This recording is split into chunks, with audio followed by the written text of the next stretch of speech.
En nuestro programa especial de Navidad hablaremos sobre tradiciones navideñas, sus orígenes. La palabra natividad o Navidad viene del vocablo latino nativitas, nativitas nativitatis, y significa nacimiento. Y todos sabemos que cuando hablamos de la noche de Navidad, nos referimos a la tan esperada fecha del 25 de diciembre, día en que celebramos el nacimiento de Jesús. Pero, ¿cuánto de esto es cierto? Esto es un detalle muy importante. La Biblia no hace ninguna referencia a la fecha del nacimiento de Jesús. Los evangelios de Mateo y Lucas son los que hablan y utilizan relatos de carácter teológico simbólico para hablar acerca del nacimiento de Jesús, pero ninguno da ninguna fecha. Las fechas estimadas que se han dado a partir de los relatos, donde por ejemplo en el relato de Lucas pastores están acampando en la parte fuera de una cueva, están a la intemperie. En estos contextos, eso solamente se podría dar en la época de verano o primavera, es decir, en lo que es junio, julio, agosto, pero todo eso son elementos especulativos porque los relatos son más teológicos que históricos.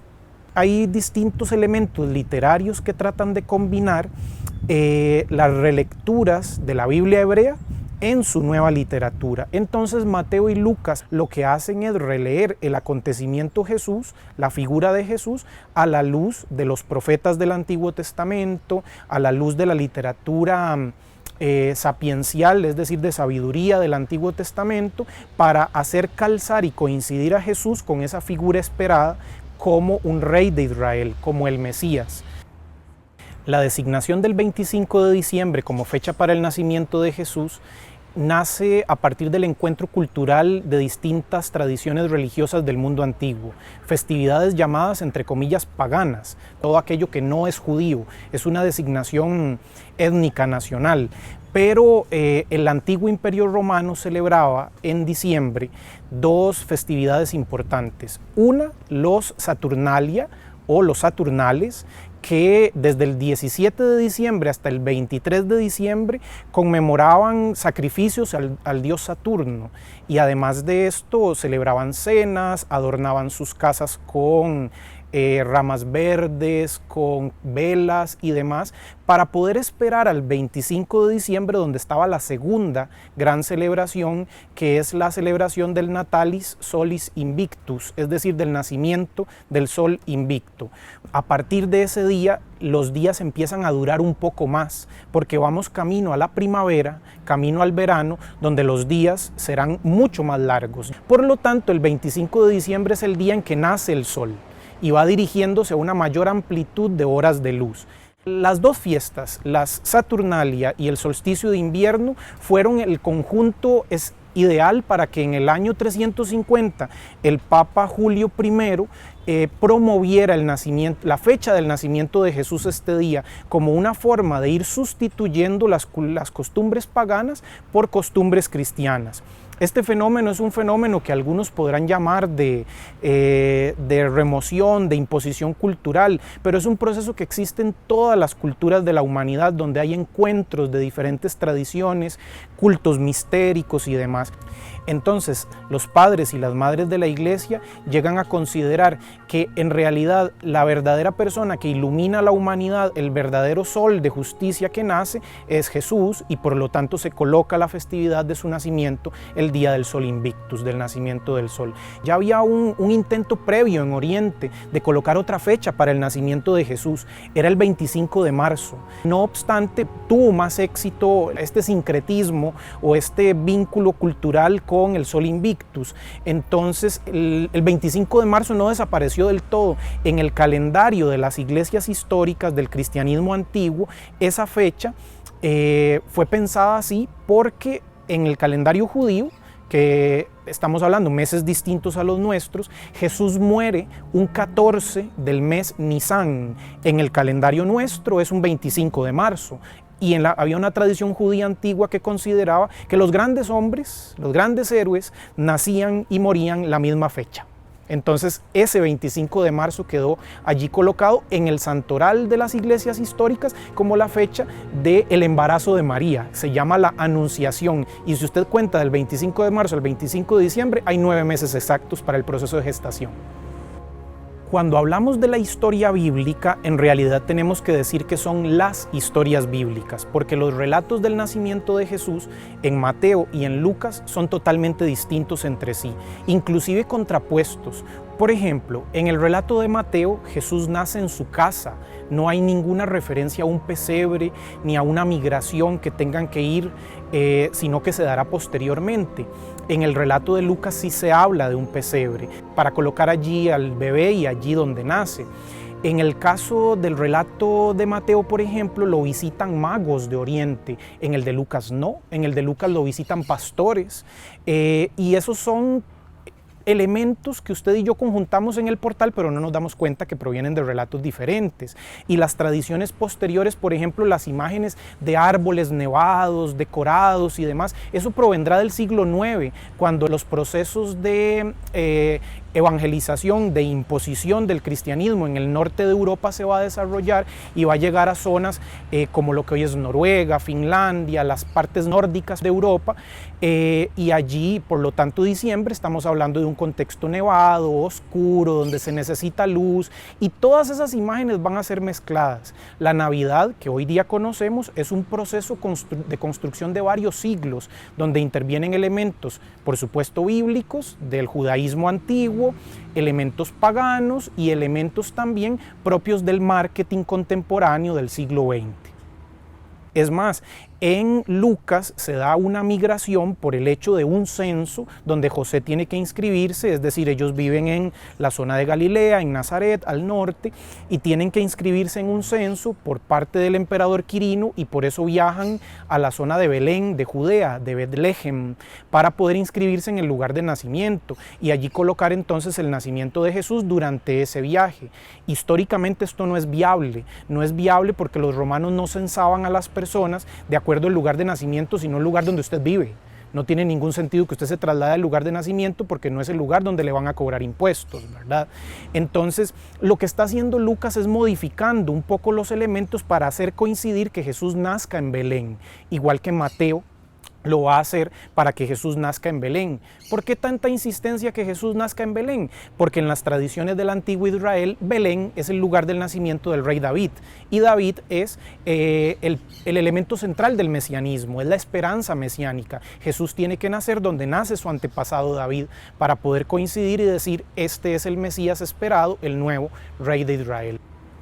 Una pregunta común que se hacen las personas es ¿por qué la costumbre de dar obsequios, de dar regalos? Bueno, en las festividades de los Saturnales, además de decorar las casas con plantas y con velas, durante esos días que se celebraban festividades, se relajaban las costumbres morales del año, también se daban algunos obsequios, algunos elementos más simbólicos, pequeñitos para poder compartir con el vecino y demás, pero eso quedó marcado para que posteriormente, durante la festividad de la Navidad cristiana en el siglo III y IV, se siguiera la costumbre, se siguiera utilizando. Originalmente la fiesta de la Navidad o la solemnidad de la Navidad no era la más importante en el calendario cristiano. La festividad central era la Pascua, la celebración de la muerte y la creencia en la resurrección de Jesús. Pero fue adquiriendo elementos de importancia cuando se habló de que el nacimiento, así como la resurrección, es un renacimiento en ese contexto antiguo. Entonces la Navidad fue adquiriendo esos tintes de búsqueda de esperanza en medio de la oscuridad, que haya una luz y que pueda surgir nuevas cosas, que puedan renacer situaciones antiguas y cambiar el mundo. La Navidad tiene, les decía al comienzo, tintes políticos. El Evangelio de Lucas, por ejemplo, considera que el verdadero Hijo de Dios es aquel que nace en un pesebre, en una condición de desprotección y cuidado, y que más bien hay que buscar a Dios y entenderlo en los elementos opuestos a lo que es el poder, la riqueza y el dinero. Tiene que ver entonces con una concepción de una crítica a una sociedad que se desvive por el lujo y por el dinero, por la cuestión de la imposición, y esa no es la concepción que los primeros cristianos y cristianas tenían acerca de Jesús y de ese Dios manifestado en Jesús.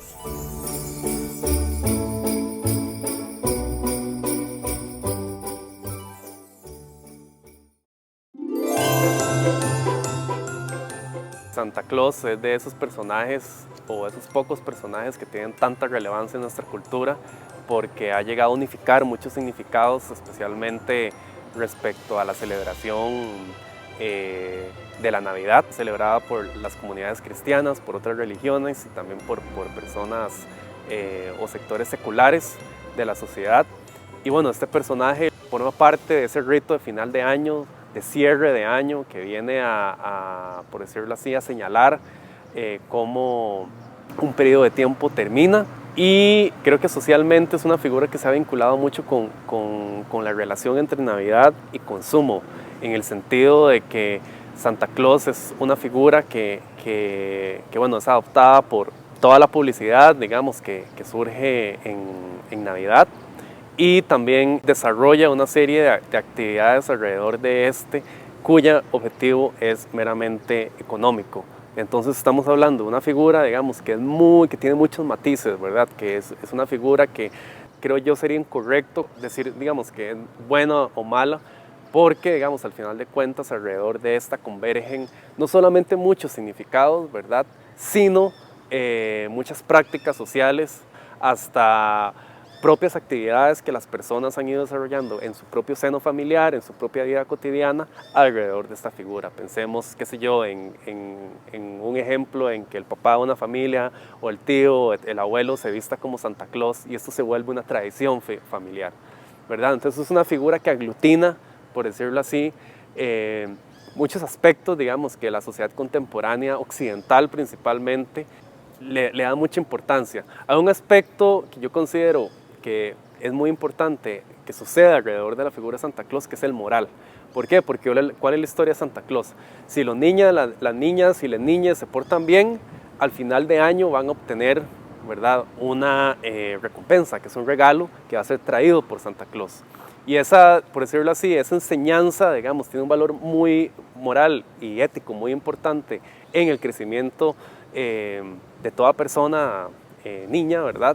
Porque les enseña, por decirlo así, un cierto sentido de disciplina que podemos identificar, o yo me atrevería a decir que podemos llegar a trazar en una tradición muy cristiana, digamos, de qué es el bien y qué es el mal, ¿verdad? Desde si uno hace buenas acciones, si uno se aleja del pecado, va a tener una recompensa, ¿verdad?, al final de su vida, y eso lo vemos en un sentido muy micro en la figura de Santa Claus.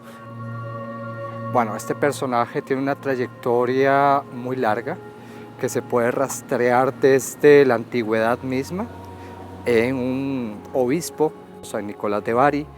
En realidad era obispo de una ciudad en la actual Turquía, pero lleva el nombre de Bari porque una vez que Turquía es tomada por los otomanos, los cristianos se llevan su cuerpo a escondidas a la ciudad de Bari, en Puglia, en el sur de Italia, y por esa razón lleva ese nombre. Este personaje se vuelve muy popular en la Edad Media entre los distintos pueblos de Europa. Se le asigna el rol de dar regalos en su fecha de conmemoración, que es el 6 de diciembre, y poco a poco se va a ir transformando.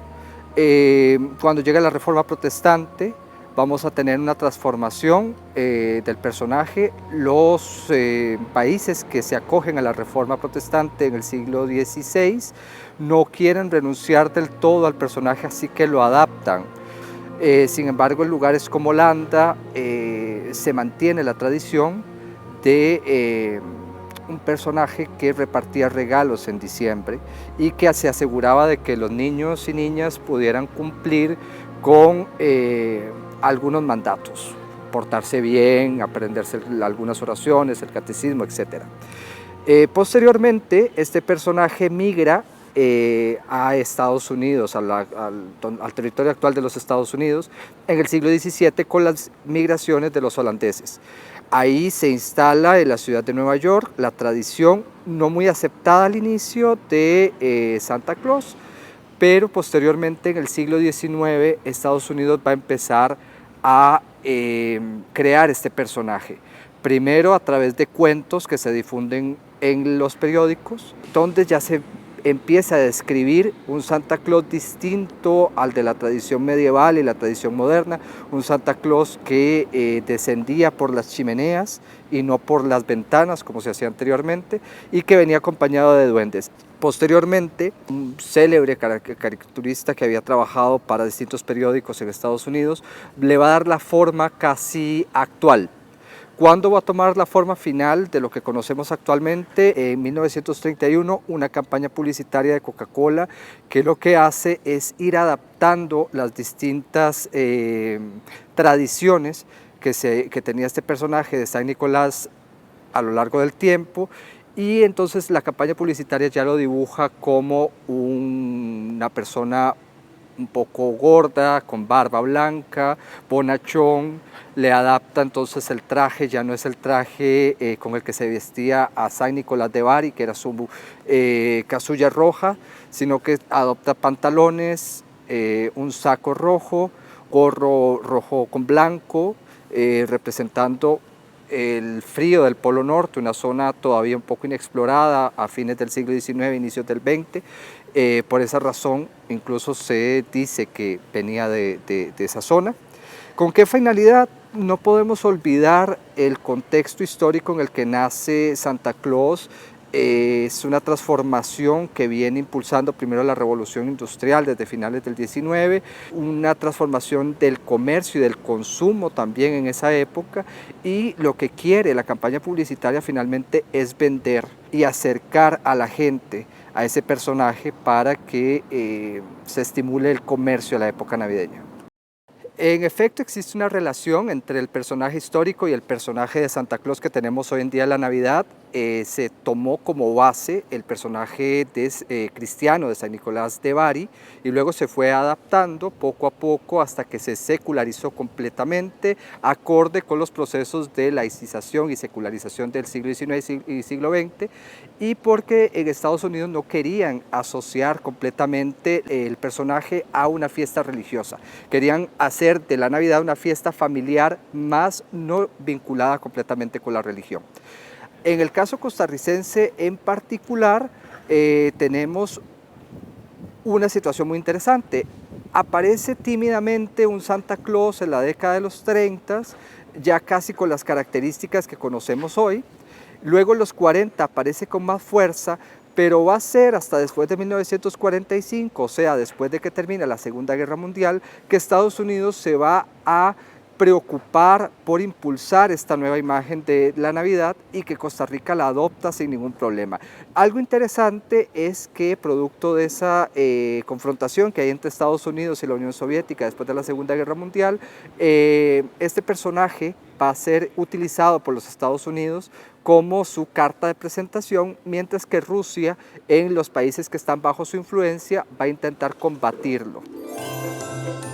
Entonces, para resumir, yo creo que Santa Claus se ha llegado a convertir en una figura con un origen ubicado, digamos, en una perspectiva religiosa, que sí ha sido moldeado, digamos, por objetivos comerciales, por imperativos sociales y económicos, pero al mismo tiempo no tenemos que olvidar que es apropiado por las personas, ¿verdad? Y que Santa Claus es, por decirlo así, una maquinaria, es una industria, pero al mismo tiempo es una figura que llega, aunque suena extraño decirlo, a tener una relación con las personas y con uno mismo, si formó parte de la infancia, digamos, y ahora los recuerdos de cómo era vivir una Navidad en el pasado. Santa Claus es una figura que tiene muchos nombres, ¿verdad? Nosotros, tal vez más por influencia de Estados Unidos, lo conocemos como Santa Claus, tal vez la versión más certera en términos históricos sería San Nicolás, pero digamos, sí surge una dinámica muy interesante, que es cómo interactúa con las tradiciones costarricenses, ¿verdad? Porque dependiendo de la familia o dependiendo del sector de donde vengamos, ¿verdad? Está la figura del niño Dios, que es quien trae regalos, ¿verdad? a las niñas en la Navidad. Entonces creo como que se ha creado una dinámica muy interesante en la que ambas figuras, por decirlo así, interactúan entre sí, incluso llegan a ser partícipes de la misma celebración. Dependiendo de la narrativa familiar, puede ser que Santa Claus sea como el ayudante del niño Dios o que operen diferentemente, Pero digamos, yo creo que esto nos ayuda a entender mucho los procesos de globalización y de transnacionalización de nuestra cultura contemporánea, ¿verdad? Cómo figuras son apropiadas, ¿verdad?, en diferentes lados del mundo, de acuerdo a sus tradiciones, de acuerdo a sus costumbres, ¿verdad? Y llegan a estar presentes, digamos, en la misma festividad.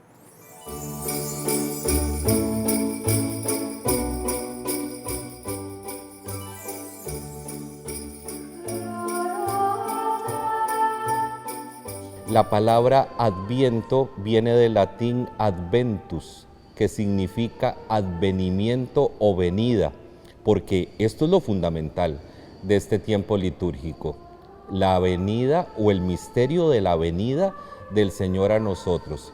Que la Iglesia nos propone esta venida del Señor en 3 dimensiones fundamentales.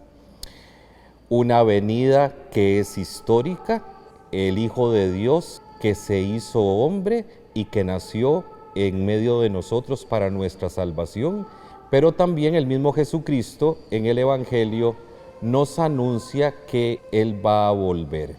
Él va a venir para juzgar a vivos y muertos. Y entonces esta venida se conoce como la venida escatológica, porque la palabra escatología es una palabra en griego que hace referencia a las cosas últimas, a las cosas que están al final.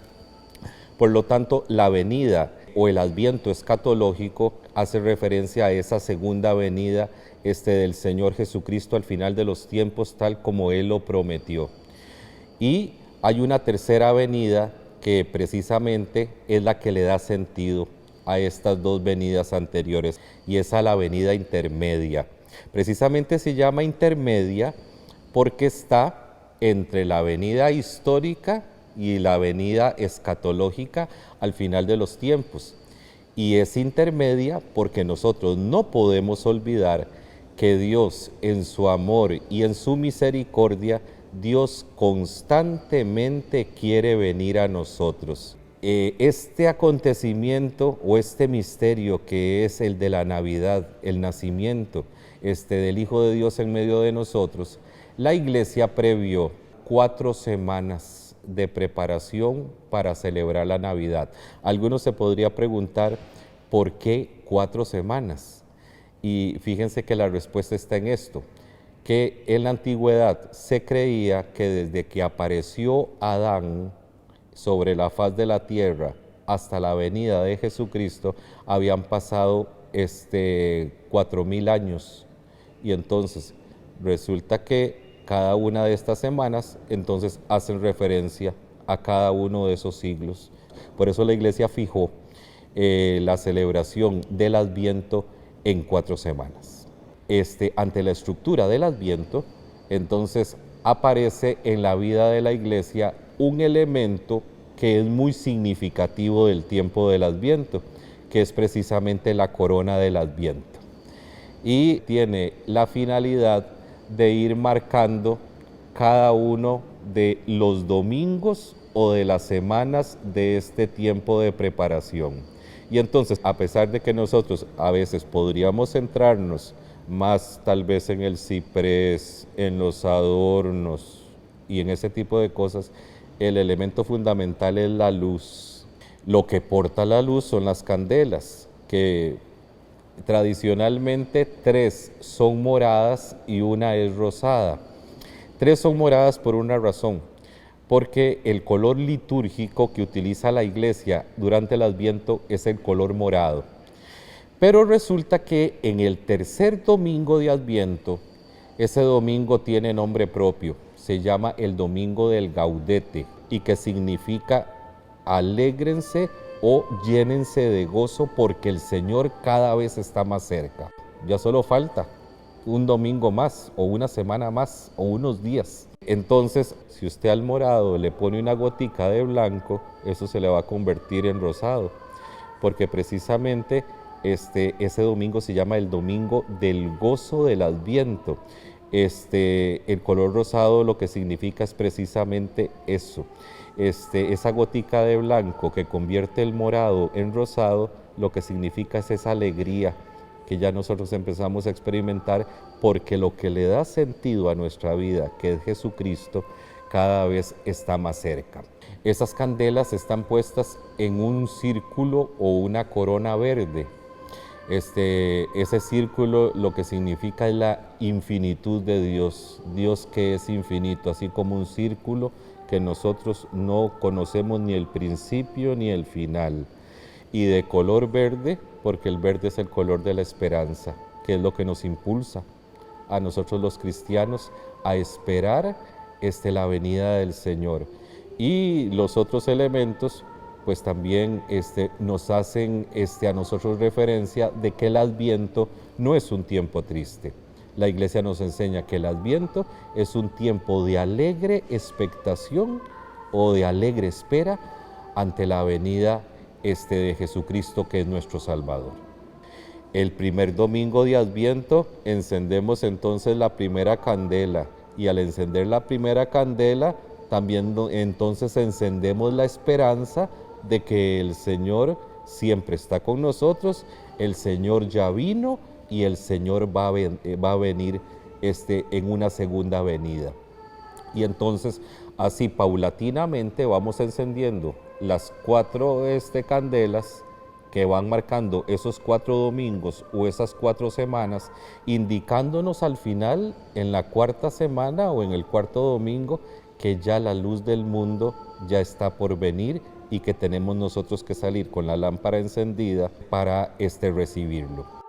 La bendición de las coronas de Adviento se hace en el primer domingo de Adviento. Las personas acostumbran llevar sus coronas de Adviento a la iglesia y por lo general todos los sacerdotes en este primer domingo de Adviento bendecimos las coronas que nos llevan los fieles para que después de esto se haga un momento muy especial en la vida de la familia. Vean que la corona de Adviento es una ocasión especialísima, precisamente para unirnos como familia a través del amor de Dios, que es el que nos puede unir como familia, y para que juntos en familia también esperemos al Señor y le demos a la Navidad el sentido correcto que la Navidad tiene. Sé de muchas casas que hacen esto los domingos de Adviento, que se reúnen en una casa distinta, toda la familia, para encender la candela correspondiente al domingo de Adviento, y esta es una manera magnífica y extraordinaria para esperar al Señor, que nos quiere encontrar siempre unidos como familia. Sin importar cuáles tradiciones prefiera o cómo decida pasar las fiestas, es importante recordar que es una época de unión, paz y alegría, y desde Conciencia les queremos desear muy felices fiestas y un próspero año 2024.